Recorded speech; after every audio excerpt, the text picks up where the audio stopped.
Yo les gars, yo tout le monde, c'est Razor. Aujourd'hui, toute nouvelle vidéo sur les 10 personnages les plus sous-estimés de tout Dragon Ball.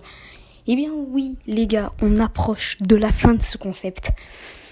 Et on va dire que j'ai pris pas mal de temps sur ce concept. Eh bien après avoir fait le numéro 5 d'ailleurs, n'hésitez pas, si vous n'avez pas vu les vidéos précédentes, allez les voir si ça se passe sur la chaîne, ça fait toujours plaisir.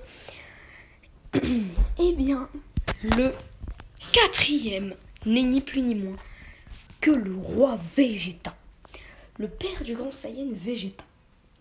Il est sous-estimé à plusieurs reprises, comme on le voit actuellement avec Beerus, le dieu de la destruction, qui place sa tête sur le roi des Saiyans.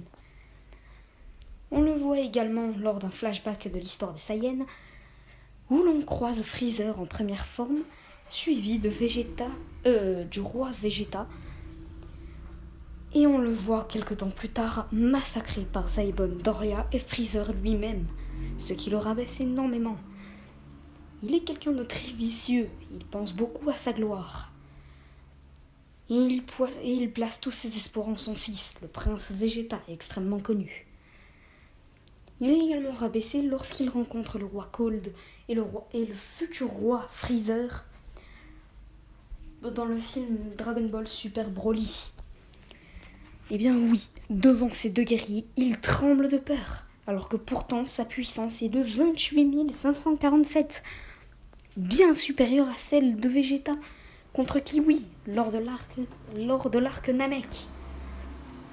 Lors du film Dragon Ball Super Broly, il démontre légèrement son autorité et sa puissance lorsqu'il arrive à faire trembler de peur Paragus, le père de Broly, le Saiyan invincible.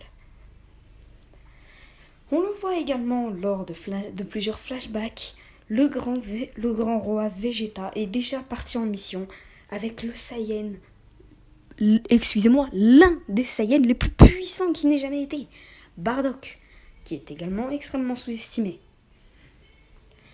Ces deux Saiyans sont rivaux, ils sont tous deux extrêmement puissants et se disputent la place de meilleur Saiyan et cela sont disputés pendant très très longtemps. Ils s'entendent mais d'un autre côté, ils s'entendent tout de même plutôt bien. Et il a démontré à plusieurs reprises, même si ça ne se voit pas, d'après les flashbacks, il aurait montré à plusieurs reprises sa vraie puissance, une puissance dévastatrice. C'était tout pour ce petit documentaire sur le roi Vegeta, le numéro 4. J'espère que ça vous a plu. En tout cas, si c'est le cas, n'hésitez pas, abonnez-vous à la chaîne si ce n'est pas déjà fait, lâchez votre plus gros pouce bleu et dites-moi en commentaire ce que vous en avez pensé, ça fait toujours plaisir. Et en tout cas, moi je vais vous laisser par là sur cette magnifique image de Vegeta et puis on se retrouve pour le podium dans quelques temps et puis ciao les gens.